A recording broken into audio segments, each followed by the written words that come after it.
When you went up on stage as a keynote speaker, was there anything that you did before you went on stage to make sure that you performed optimally? Because you were speaking, 80 times a year or something? Yeah, it got pretty full on. Yes, have a way to calm your mind, calm your body, and get really focused. And the way I do it is, the first thing I would do is Wim Hof, the guided bubble breathing. 30 times, and then hold your breath, and then a deep breath in, hold for 15, and then release. 3 cycles of that. Oh, Stephen, my mind is relaxed, my body is relaxed. And then the next thing I do is I just do a little bit of brisk walking, do maybe 10, 20 push-ups. Why? Because I'm getting rid of the adrenaline that's building up in my body. Because if you don't get rid of the adrenaline, you'll go on stage and you'll start pacing the stage. And I've seen speakers do this, where they pace. There's no reason for their movement, but they're moving because there's so much adrenaline in me, right? Non-functional movement. Non-functional. So get rid of the adrenaline. So a little bit of brisk exercise gets rid of that adrenaline that you don't need. So I do those 2 things.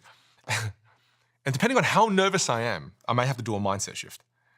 And the mindset shift is, the only way you can become self-conscious and nervous is if you're thinking about yourself. So if you're not thinking about yourself, and you have no cognitive capacity to think about yourself, then how can you be nervous? So think of the audience. Right? Before coming to this, I felt a bit nervous. So I thought, you know what? I'm just going to think about Stephen, and I'm going to think about his audience. How can I add the most value possible in this podcast as we talk? And the moment I thought about you and your audience, I don't have any cognitive capacity left to think about me. So when you kind of think about this act of service, it shifts where you are. You're not in your own body anymore. You're not self-conscious, you're audience conscious. It helps. And is there anything you do with your mouth and your tongue? Because sometimes, especially if I've woken up early in the morning and I'm like jumping on a Zoom call with some foreign time zone, like it feels like my mouth isn't quite like there yet. And also it feels like my brain's not connected to my mouth. So first thing is lip trills. Have you ever done lip trills before? No. Okay, lip trills are this. Perfect. And a lot of people won't be able to do that. So all you do is get your 2 index fingers, push your cheeks together, and you can go. Do your favorite song. So you think of your favorite song, and you know.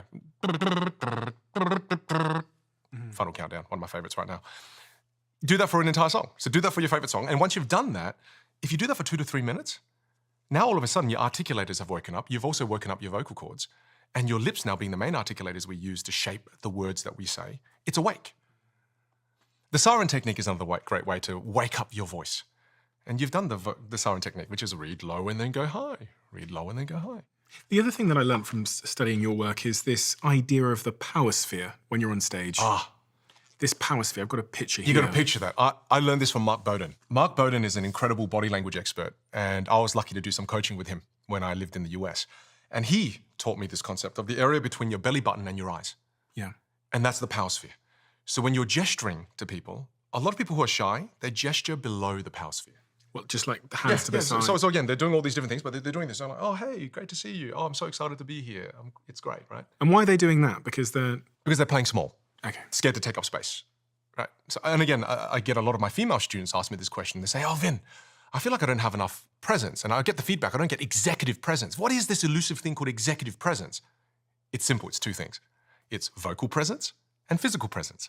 And how you use your hand gestures allows you to level up your physical presence. So if you've got better physical presence because you're using your hand gestures within the power sphere, all of a sudden you've got that executive presence that they're talking about. So you need to get your elbows off your sides. 100%, yeah. Again, I think of myself as having this sphere around me, the way that I remember Mark sharing this with me, and not be afraid to go to the edges of the sphere. Don't be afraid to go to the edges of the sphere. Otherwise, we tend to, a lot of people T-Rex it, right? They T-Rex it, right? Don't T-Rex it, just have your arms nice out and big. Don't be afraid to take up the space. And then there are foundational gestures you should learn paired with this. The first one, which you're doing already, this is Virginia Satir came up with these, and she was a family therapist, and she came up with the foundation to hand gestures. This is placator. Try. So you've got your hands, for people that can't see, you've got your hands palm face up and out. Placator. Okay. Beautiful gesture to show that, hey, I have no weapons, I have nothing to attack you with, right? So this is placator. So you're showing your palms. Yes. Wonderful way to greet people as they come in. Hi. Hey, great. No, instead like this, instead of surrendering, just kind of hands up, hey, great to see you. Okay. Beautiful. Great. However, it's closely related to its cousin, I don't know, right? I don't know is this. Okay. So again, it does lack authority. So if you want more authority, you use what's the second one called leveler. Leveler is hands facing down. So hands palm face down. Yes. right? It feels a bit weird doing it sitting down, but this is leveler, right? There's an element of control. Yeah, well, the hands face down. Well, try this, give this a go, right? I'm saying this a lot to my daughter at the moment. She's very 1-year-old, very sweet, very naughty. So again, say Melody, don't do it. Say in placator, say Melody, stop doing that. So just try it. So we'll count you down in 3, 2. Melody, stop doing that. Perfect. Okay, you're going to do the same thing now in leveler. Okay, so and give me more volume in 3, 2. Melody, stop doing that. I didn't tell you what to really even do. Did you notice how your voice changed? Yeah. What My changed? face changed as well. And what happened? What changed with your body? What had changed with your vocal quality? Sorry. The pitch went down. Yes, correct. Yeah. And I didn't tell you to do that. Yeah. Right. So all of a sudden, because I was doing anger, a bit frustration. Yeah, exactly. And no one told you to do that. That's a universal thing.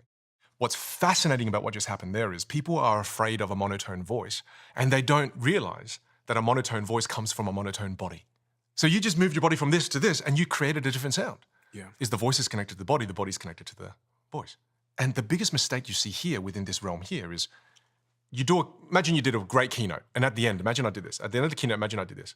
Right, are there any questions? Right, versus, are there any questions? I was going to say, with the leveler one where you started putting your hands down, I thought you wanted to get off stage. And I don't want any. Yeah. And I don't want any questions. Yeah. The next one is called blamer. Have a guess at what blamer is. Pointing? Yes, correct. This is blamer. A very strong gesture. And then a softer version of that is the full finger point. You point with all your fingers. Politicians get taught this. They soften it a bit, and then they soften it with their full finger point.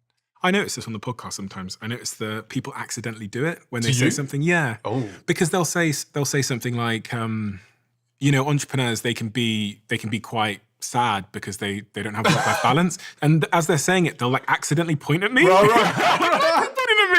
But it does make contextual sense. So they'll go, entrepreneurs, sometimes they don't have work-life balance. And they're like, they don't know they're doing it, but they're like subtly gesturing in my direction. Yeah. I know what you mean. It's like, some people have, put on a bit of weight. You're like, oh, what? Am I? I didn't know that. Oh, my aunties do it all the time. Yeah. Again, it's just different ways to vary the way you look visually. That's blamer. You've got a softer version. And then you've also got this wonderful one they call the computer. And computer is an extra thing you can do when you're on a podcast and you experience or you hear heightened emotion. You can also respond with your face, but you can respond with your body too. You can kind of go into computer. And computer is just one arm under the armpit and the other one at your chin. You go, one arm across and one arm chin. And then some people call this the thinker pose, right? But you can go in this, you go, combined with a head tilt, soften it, right? Straight up is a little bit straight, and soften it, and you go, Is that what head tilt does? It softens? It just softens it. It's like, okay, I feel what you're going through. And the reason they call it computer is I'm processing what you're saying. I'm leaning in. I'm showing you that I'm processing.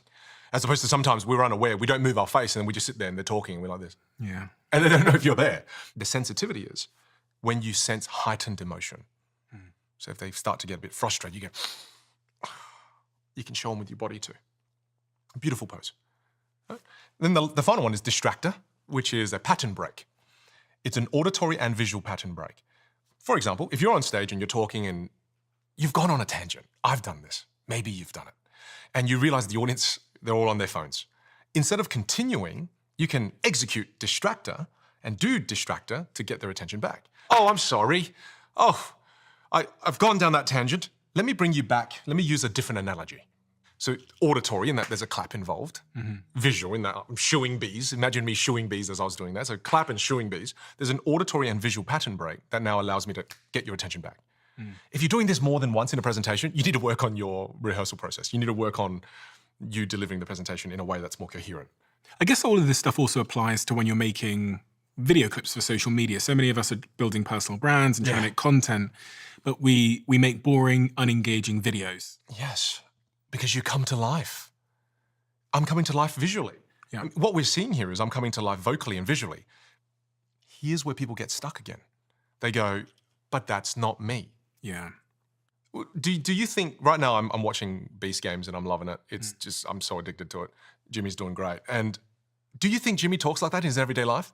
Do you think he goes home and he says to his partner, and next we're going to go to dinner. And for dinner, you're going to have 3 choices. He doesn't talk like that. But he understands that in that context, for that medium, the message I'm trying to communicate, I have to play my instrument differently to achieve the outcome that I desire. And you're going to have to do the same thing in your life. Whereas people are addicted to this idea of there's only one me.